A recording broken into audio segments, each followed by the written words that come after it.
was just the decision on finally naming Miller Moss the starting quarterback? I just felt like we got to a point where we'd seen enough of the guys, and just felt like that was the right decision for the team. And it was close. It was close. Give Miller a lot of credit. I think he improved and handled the competition well. Jayden Maiava improved drastically, which I think we all expected there would be some improvement. It was a major jump for him, and really proud of how he handled the competition. I mean, he was right there neck and neck with him the entire time, which was a big move from the spring. You could tell his familiarity with offense certainly helped. Jake Jensen continues to do some nice things. Has been a just great guy in the room, but just consistently Miller was still the best, and still the guy that we feel like gives this team the best chance to win and play well. And he's built off the momentum from the bowl game and from spring, and I think he's playing at a high level and has done it very consistently. And I think it's his consistency every day as a player, as a leader, operating the offense that certainly part of what makes him the player that he is. If Miller ever wasn't available for any reason, just how comfortable are you at this point with Jayden stepping in? Yeah, extremely comfortable. I mean, I'd go play anybody with him the way that he practiced and competed, and he's a talented kid. He's got a really bright future here. There's no doubt about that.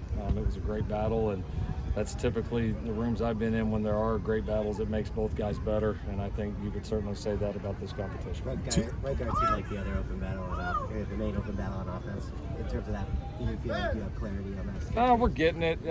We've had Amos has been in and out of the lineup a little bit here during camp, so we got to see a lot of him early.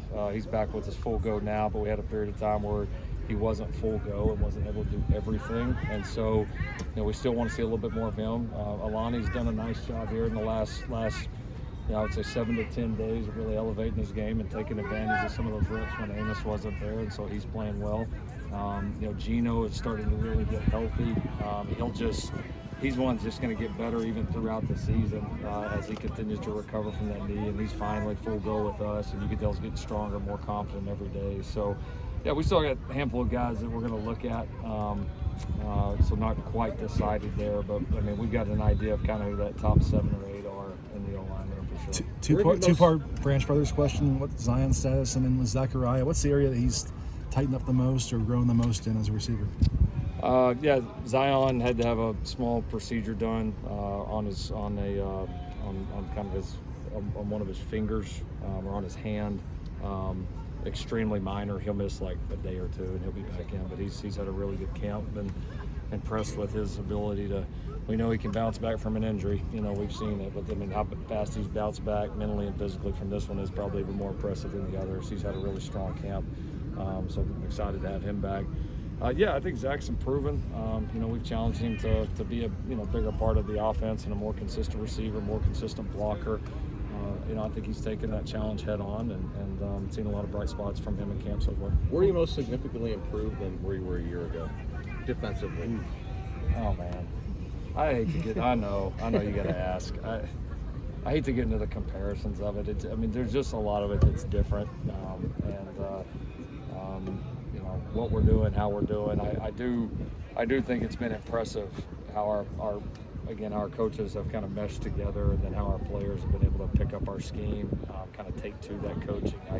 I watch us and I don't feel like I'm watching a group that's only been doing this for a few months together. It's been a pretty consistent feeling really ever since we hit the field with this group of coaches and in this particular scheme, is you feel a comfort level and a confidence about our guys within that scheme. So it's got to go show up on Saturdays here pretty quick, but I think just more the overall feeling of the group certainly feels different, and obviously we'll go let the results speak for themselves. What was your main takeaway from the scrimmage on Saturday? What popped out to you?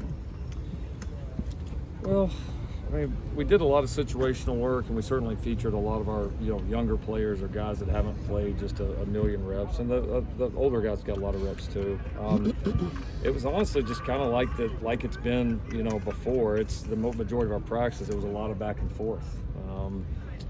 I think that's kind of how this whole camp has been. It's like it's not even really one team dominates a day very often. It's kind of this period, then that period, and then this period. It's back and forth, and so it has been very competitive. I think the you feel on the field the size difference in this team. You feel kind of the physicality, the battle at the line of scrimmage.